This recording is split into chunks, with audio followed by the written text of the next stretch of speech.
আসসালামু আলাইকুম গাইজ, আপনাদেরকে অনেক অনেক শুভেচ্ছা ও ভালোবাসা জানি। আজকে আমার শীতের সবজি দিয়ে খিচুড়ি রেসিপিতে সবাইকে স্বাগত জানাচ্ছি। আশা করছি ভিডিওটা সবারই ভালো লাগবে। টিপস অ্যান্ড ট্রিক্স সহ ভিডিওটা আছে কিভাবে যে এত মজাদার এত লোভনীয় খিচুড়ি রেসিপি হয়। তো আপনারা স্কিপ না করে পুরো ভিডিওটা দেখে নেবেন, সবারই ভালো লাগবে। আর আপনারা ভিডিওটা দেখে আপনারা বানিয়ে একদিন খেয়ে আমার কমেন্ট বক্সে জানাবেন যে খিচুড়িটা কেমন হলো। এখানে আমি সর্বপ্রথমে চাল নিয়েছি, চালটা হবে পোলার চাল। আপনারা বানিয়ে দেখবেন পোলার চাল দিয়ে খিচুড়িটা বানিয়ে। এখানে প্রথমে একটা টিপস, তো আমি এখানে পোলার চাল নিয়েছি 1 কাপ। এবারে আমি নিয়েছি মসুর ডাল 1 কাপ, দুটো আমি সমান সমান নিয়েছি।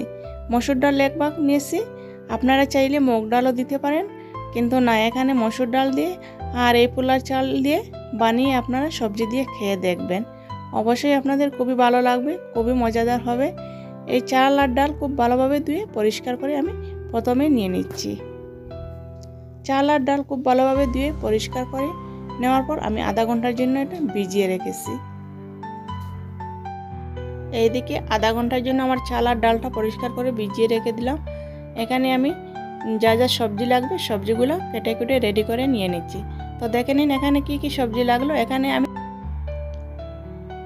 আমি নিয়ে নিয়েছি গরম মশলা, গোটা গরম মশলা নিয়েছি, হলুদের গুঁড়া নিয়েছি 1 চা চামচ, মরিচের গুঁড়া নিয়ে নিয়েছি 1 চা চামচ, ধনিয়া গুঁড়া নিয়ে নিয়েছি, স্বাদ মতো লবণ নিয়েছি, পেঁয়াজ নিয়েছি, আমি গাজর নিয়েছি, তারপরে আমি ফুলকপি নিয়েছি এরকম করে সাইজের কেটে, তারপরে আমি কড়াইশুঁটি নিয়েছি, লঙ্কা নিয়েছি, আলু নিয়েছি, বিনস নিয়েছি, বিনসগুলো এরকম সাইজে এরকম করে আমি কেটে নিয়েছি, আর টমেটো নিয়েছি। এখানে লাগবে ঘি, আমি ঘি নিয়েছি, তারপরে আদা রসুন বাটা লাগবে, আদা রসুন বাটা আমি নিয়েছি। এইসব সবজি খুব ভালোভাবে ধুয়ে কেটে কুটে আমি রেডি করে নিয়েছি। এখানে আমি আধা ঘন্টা পর ফিরে আসলাম। আমার চালটা খুব ভালোভাবে ভিজিয়ে গেল, দেখতে পাচ্ছেন খুব ভালোভাবে চালটা ভিজিয়ে রেখেছিলাম। দেখতে পাচ্ছেন ডবল হয়েছে চাল আর ডালগুলা। তো প্রথমেই চাল আর ডালগুলা খুব ভালোভাবে ভিজিয়ে রেখে দেবেন আধা ঘন্টার জন্য। তারপরে এটা আমি খুব ভালোভাবে পানি জড়িয়ে নেব। এদিকে আমি একটা প্রেসার কুকার বসিয়ে দিয়েছি। আমি অবশ্যই এটা প্রেসার কুকারে বানাবো। দেখতে পাচ্ছেন খুবই কম সময়ে খুবই মজাদার। এরকমভাবে যদি প্রেসার কুকারে আপনারা খিচুড়ি বানিয়ে খান তাহলে বুঝতে পারবেন যে কত স্বাদের খিচুড়ি। এখানে আমি গোটা গরম মশলা দিয়েছি, তারপরে আমি স্লাইস করে কাটা দুটো পেঁয়াজ আমি দিয়েছি, দিয়ে আমি 2-3 মিনিট এটা ফ্রাই করে নিয়ে নিচ্ছি। আপনারা এরকম যদি না বানিয়ে খান তাহলে বুঝতেই পারবেন না যে কত মজাদার এই খিচুড়িটা। তো এখানে আমি দিয়ে দিচ্ছি আদা রসুন বাটা 1 টেবিল চামচ। আদা রসুন বাটা দিয়েও আমি 2-3 মিনিট এরকম বুনে নিচ্ছি। আদা রসুন বাটার যে কাঁচা গ্রানটা আছে সেটা দূর হয়ে যাবে।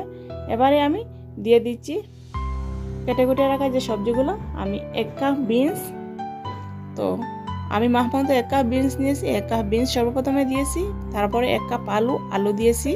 এখানে আমি ফুলকপি নিয়েছি, ফুলকপি 1 কাপ, গাজর 1 কাপ, সব কিছু দিয়ে আমি খুব ভালোভাবে আমি এটা 3-4 মিনিট ফ্রাই করে নেব।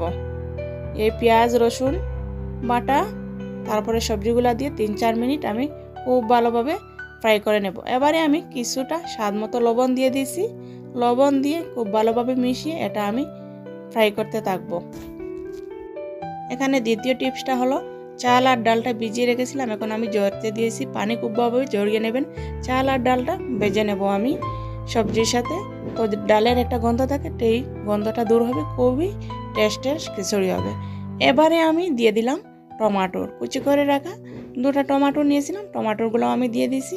টমাটোরগুলো খুব ভালোভাবে আমি বুনে নিয়ে কাঁচা বা টক ভাব যেটা থাকে সেটা দূর হবে। এরকম তেল তেল বের হয়ে যাবে, সবজির পানিটা বের হয়ে, সবজির পানি শুকিয়ে এরকম যখন তেল তেল হয়ে আসবে তখনই আমি দিয়ে দিলাম শুকনো হলুদের গুঁড়া, শুকনো লঙ্কা গুঁড়া আর ধনিয়া গুঁড়া। এই 3টে উপকরণ দিয়ে আমি খুব ভালোভাবে 5 মিনিটের মতো আমি এটা কুক করে নেব। মশলাটা খুব ভালোভাবে সবজির সাথে মিশিয়ে আমি বুনে নেব। এতে খিচুড়ি আসল টেস্ট, সেই টেস্টটা পাওয়া যাবে। দেখতে পাচ্ছেন খুব সুন্দর একটা কালারও আসছে, ধীরে ধীরে খুব সুন্দর একটা কালার আসবে আর খুবই স্বাদের হবে এই খিচুড়িটা। আপনারা একবার হলেও এই খিচুড়িটা শীতের সবজি দিয়ে একবার বানিয়ে আপনারা খেয়ে দেখবেন। এবারে আমি দিয়ে দিছি 1 কাপ আমার কড়াইশুঁটি। তো কড়াইশুঁটিটা দিয়ে বেশিক্ষণ আমি বুনবো না, কড়াইশুঁটিটা তাড়াতাড়ি কুক হয়ে যায়। কড়াইশুঁটি দিয়ে 2 মিনিট আমি এরকম নেড়েচেড়ে বুনে নিয়ে এবারে আমি দিয়ে দিছি জড়ে নেওয়া যে চাল। দেখেন তো আমার চালটা কতটুকু জড়জড়ে হয়েছে, চাল আর ডাল। তো চালটা খুব ভালোভাবে জড়িয়ে নেবেন, জড়িয়ে নিয়ে এটা চাল আর ডালও বেজে নেবেন এই সবজির সাথে। তো আসল টেস্টটা এরকমই পাওয়া যাবে। তো আপনারা বানিয়ে খেয়ে দেখবেন, চাল আর ডালের আসল রহস্য আপনারা পাবেন। ডালের যে একটা কাঁচা গন্ধ থাকে সেই গন্ধটা দূর হবে। আর এই পোলার চাল দিয়ে যদি এরকম বেজে নিয়ে আপনারা খিচুড়ি বানান তাহলে খুবই সুন্দর একটা গ্রান বের হবে আর খুবই স্বাদের হবে। এবারে আমি 1 টেবিল চামচ ঘি দিয়ে দিছি। ঘিটা দিয়েও আমি খুব ভালোভাবে চাল আর ডালের সবজির সাথে মিশিয়ে নিচ্ছি। 5-6 মিনিট এরকম চাল আর ডাল সবজি সব কিছু বুনে নিয়ে চুলার আঁচ মিডিয়ামে রেখে এখানে আমি পানি ব্যবহার করব। তারপরে দেখতে পাচ্ছেন খুব সুন্দর কালারও আসবে আর গ্রানটাও বের হবে। যখন এরকম পর্যায়ে আসবে তখনই আমি পানি অ্যাড করব। এখানে আমি 1 কাপ চাল আর 1 কাপ ডাল নিয়েছি, তার জন্য আমি এখানে 8 কাপ পানি ব্যবহার করেছি। এটা গরম পানি অবশ্যই ব্যবহার করবেন, আমি এখানে গরম পানি ব্যবহার করেছি। চাল আর ডালটা যেহেতু আধা ঘন্টা ভিজিয়ে রেখেছি, 1 কাপ চাল 1 কাপ ডাল, তার জন্য আমি 8 কাপ পানি দিয়েছি ভিজিয়ে রাখা চালে আর ডালে। দেখতে পাচ্ছেন আমার চামচটা দিয়ে আমি মাপ নিয়েছি। চামচটা দিয়ে মাপ নেওয়ার কারণ হলো অনেক সময় আমরা বলে যাই যে কতটুকু চাল আর ডাল ভিজিয়ে নিয়েছি, আন্দাজ মতো ভিজিয়ে রেখে দিই। তো এরকম চাল থেকে চালের আধা ভাগ পানি দেবেন, অর্ধেকটা পানি দেবেন। এরকম একটা মাপ নিয়ে চাল আর ডালের উপর থেকে মাপ নেবেন যে এতটুকু পানি হলে বুঝতে পারবেন খিচুড়ির জন্য পারফেক্ট পানি দিয়েছেন, আপনার খিচুড়িটা খুবই ভালোভাবে কুক হবে। এবারে আমি ধনেপাতা আর লঙ্কা দিয়ে প্রেসার কুকারটা কভার করে নিয়েছি। চুলার আঁচ হাই হিটে রেখে আমি 2টা সিটি দিয়ে এটা কুক করে নেব। 2টা সিটি দেওয়ার পর আমি এটা একদম লো করে দেব। লো করে দিয়ে লো হিটে রেখে 5 মিনিট কুক করলে হয়ে গেল খিচুড়িটা। একবার হলেও আপনারা এই শীতের সবজি দিয়ে এরকম খিচুড়ি রেসিপিটা ট্রাই করে দেখবেন, আশা করছি সবারই ভালো লাগবে।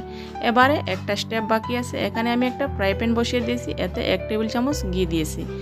ঘি দিয়ে ঘিটা গরম হয়ে আসার পর, গলে যাওয়ার পর এখানে আমি শুকনো লঙ্কা 4-5টা দিয়ে দিয়েছি। শুকনো লঙ্কা দিয়ে আমি কাঁচা লঙ্কাও দিয়ে দিয়েছি।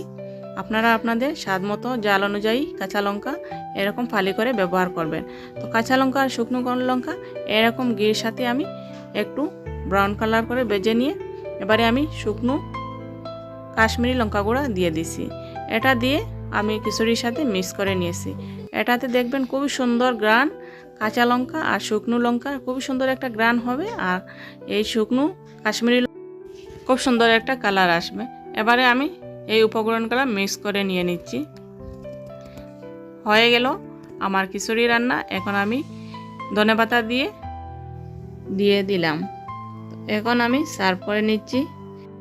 একবার হলেও শীতের সবজি দিয়ে এই খিচুড়ির রেসিপিটা আপনারা ট্রাই করে দেখবেন আর আমার কমেন্ট বক্সে জানাবেন কেমন লাগলো। যদি ভালো লেগে থাকে লাইক করতে ভুলবেন না, কমেন্টে জানাবেন কেমন লাগলো, বেশি বেশি করে শেয়ার করবেন। আবার দেখা হবে নতুন কোনো ভিডিওতে নতুন কোনো রেসিপি নিয়ে। ততক্ষণে সবাই ভালো থাকেন, সুস্থ থাকেন এই কামনা করি। আজকের মতো বিদায় নিই।